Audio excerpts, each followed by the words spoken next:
What's going on, guys, and welcome back to the channel. So the past couple days the weather has been really shitty. Obviously I don't sound the best. I was sick the past couple days. I grabbed the wrong damn keys to the garage. So anyway, I started recording a video the other day. I got my sled out, which is still for sale. The guy still is yet to come. He had to reschedule, so we had to reschedule the date. But my 97 VMAX XTC snowmobile is up for sale and only has 2,000 miles. Couple poles and she still fires right up.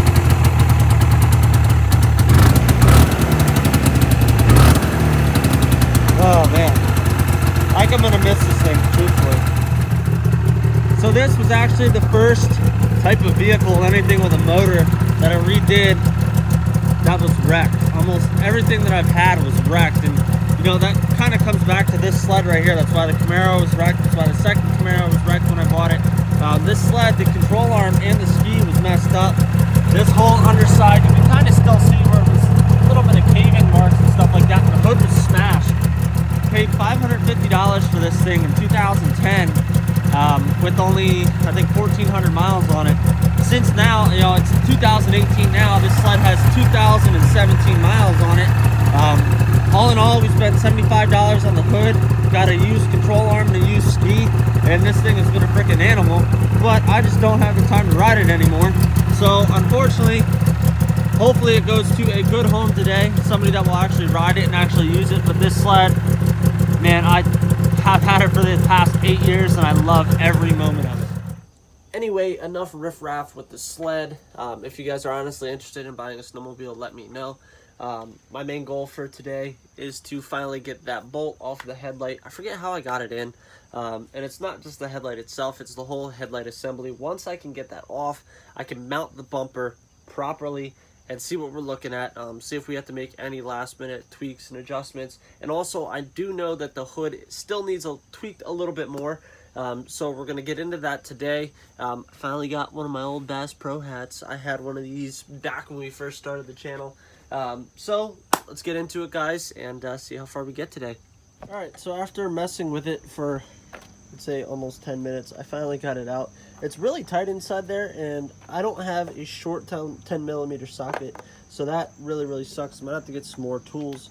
All in all, if I want to keep doing this, I need to get a better tool set to begin with. I only have that like little cobalt chest over there. But now that it's all off, we're going to try to mock up the bumper, get everything lined up, and get this thing back together, hopefully.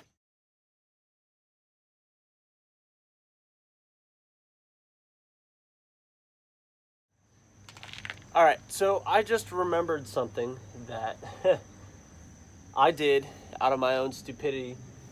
When I took the bumper, okay, so there's like this little bracket that goes on the inside of the bumper, or it can basically mount onto the fender. That's where it ends up anyway. When I got this new fender, I never took the bracket off of the fender, so there's actually a bracket here and a bracket there. So I had to take off the bracket that is on the fender right now so we can slide the passenger side into place. But I will show you guys here that the fitment of the other side, I mean, it's not the best. Nothing is tightened down right now, but you guys can see once this gets tightened up, it'll look relatively good. You know, it won't be perfect, but it'll look better than obviously the smashed bumper that was on it before. So let's get this off and keep going.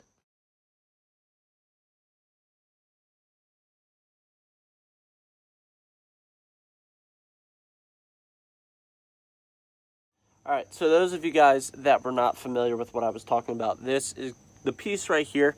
It goes in between the bumper and the fender. Like I said, the fender that I got actually had one on it already, and I just never took it off. I didn't really think that far ahead, and yeah, couple minute mistake just to get underneath the car and take 2 bolts off.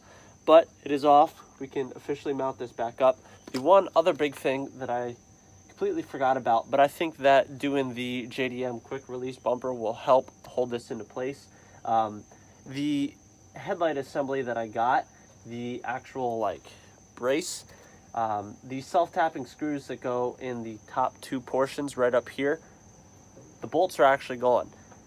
So it's going to be a little bit of a headache, but I think if I put the quick releases up top here, It might look a little goofy, but ultimately it'll hold that in.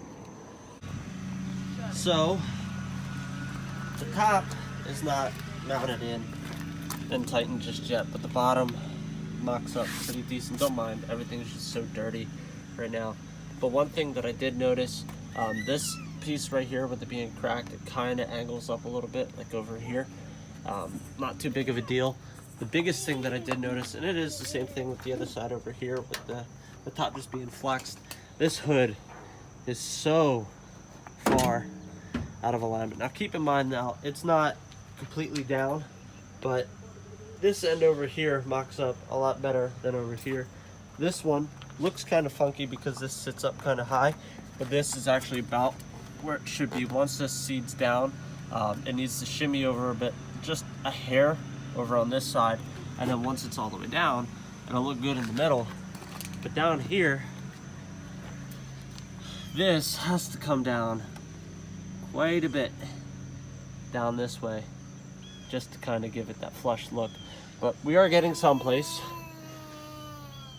Oh yeah? You were crawling on the car about 2 minutes ago. Anyway, so we're gonna have to tweak the hood pretty good, just to kind of get that to mock down into place. But for right now, despite not having a hood latch or anything like that, the Dale Camaro is kind of back together. I mean, we basically took a fucked car and made it unfucked in kind of a half-ass way for right now.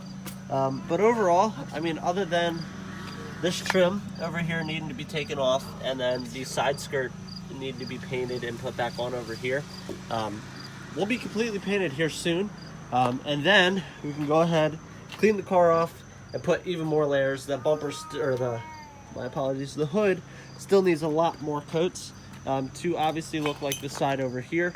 And then once that's all done, we will run the red all along the bottom. So all in all, I would say we probably need at least another 10 cans of Plasti Dip just to get this car looking a smooth, flat finish. But yeah, that was exhausting.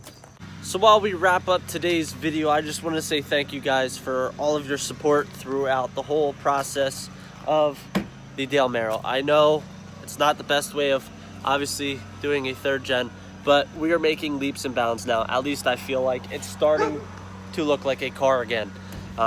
You know, back when we first got this car and it was completely pummeled in the front end, to now, obviously still having imperfections, but it actually starts to look like a freaking car again. Like, that's the wreck side right there, sorry.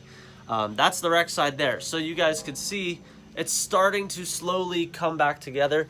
To me, once this hood's latched and the hood is readjusted, everything is gonna look 20 times better. Once we could get the lip back on and everything else gets more coats of Plasti Dip on it, this thing's gonna look freaking amazing. I really think for being a cheap, probably honestly, into completely getting this car back roadworthy, I would say in parts itself, I've spent probably like 110 bucks, to be honest with you guys. Probably spent another 60, 70 in Plasti Dip just to get it to where it's at right now. So the Project Dale Camaro, I'm only under $200 into the whole project so far. That is freaking awesome. You know, biggest thing with this is being different, you know, and that's, I try to say it in as many videos as I can. Being different and just going with it is the best thing that you could possibly do.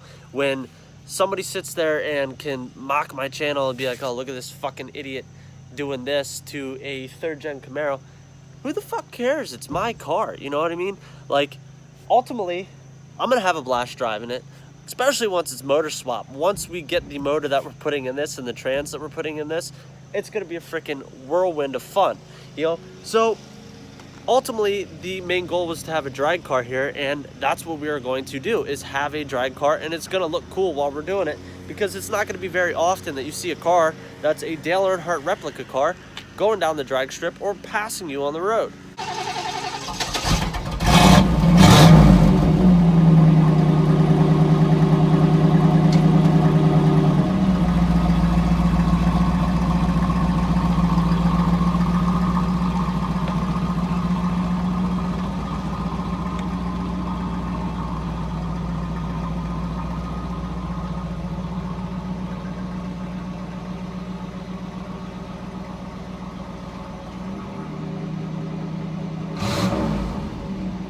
Alright guys, we're going to wrap up today's video. As always, thank you for stopping by and watching a video on my channel. I hope you give it a big thumbs up. And do not forget to hit the subscribe button down below. We are almost at 2,000 subscribers. Let's get there, guys. I told myself on Instagram that it was kind of like a challenge for you guys to get me to 2,000 subs for my birthday. My birthday is September 27th. Let's see if we can get there, guys. Till the next one, see ya.